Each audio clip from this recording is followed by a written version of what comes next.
In this video, you will find out if there is a difference between eating disorder and disordered eating, and if there is a difference between them, what is it like? Hello, I'm Olya, the kind nutritionist. I won't ask you to count calories and will let you eat your favorite foods. How is that? If you like it, subscribe to my channel and let's be healthy together. By the way, on my channel I have a video about overeating and my tips how to stop this detrimental problem. So if you haven't watched it yet, you can do it by going here, or also I will leave the link in the description below. First, let's look at the definition of disordered eating.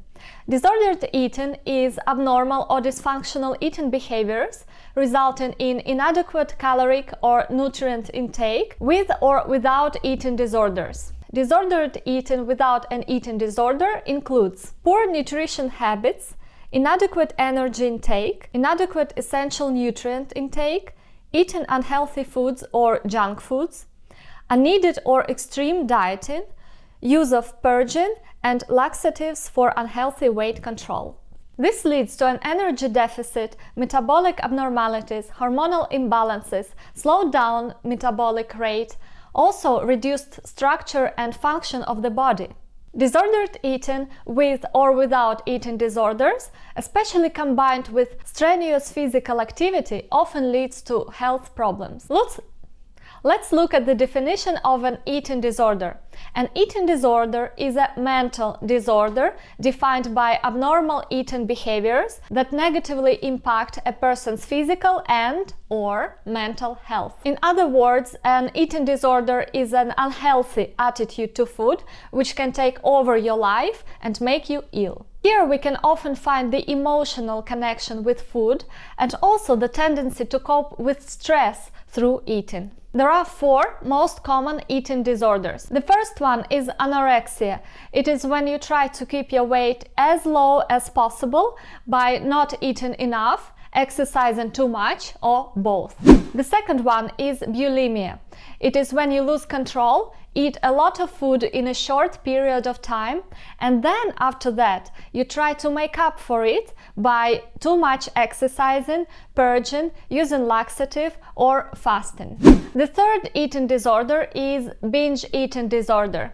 It's very similar to bulimia. You also consume a lot of food in a relatively short period of time, but you don't try to compensate here by exercising too much or using purging, laxatives, fasting, or restricting yourself in food after. Because of that, many people with binge eating disorder tend to be overweight, but not always.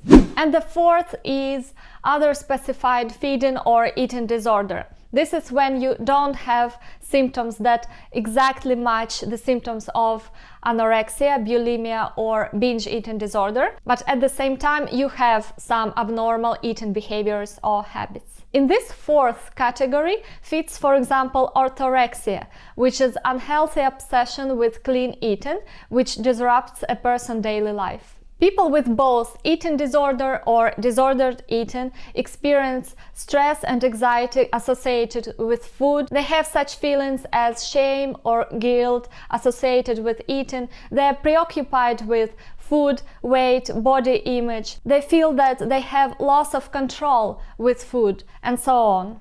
As you can see, the symptoms of disordered eating and eating disorder can be very similar. And the main difference lies in the frequency and severity of those symptoms and behaviors and the distress they cause to the individual. Eating disorders are considered to be more harmful. What's that? Harmful. Eating disorders are considered to be more. Why can't I say that? It's a basic word. Okay, it's a serious topic. I shouldn't laugh. Eating disorders are considered to be more harmful than disordered eating, but it doesn't mean that disordered eating is not, because it is.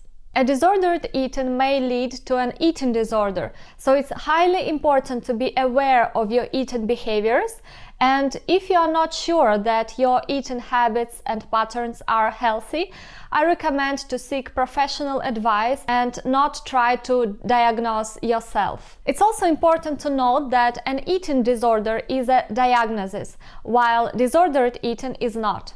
Explaining the difference between an eating disorder and disordered eating might be very confusing, but I hope you learned something new today and it's more or less clear for you now. If you've got any further questions about this topic or maybe something else, or also if you have your own story to share connected with eating disorders, or again, any story you want to share, you can leave all of that in the comments below.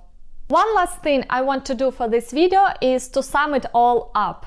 Disordered eating is not a diagnosis, while eating disorder is. Eating disorder's symptoms are more severe and tend to occur more frequently. The emotional connection with food is more prominent in eating disorder. Disordered eating can be simply caused by lack of knowledge or intuition regarding a healthy, balanced diet. For example, a person has a very busy schedule and they don't really care about their eating habits. They just eat food to stay alive and they don't care about how healthy it is, how nutrient dense it is, if they eat enough amounts of protein and so on. Even though the problem with eating disorders is quite common in modern times, unfortunately, but I would say that disordered eating happens much more frequently without people even realizing it.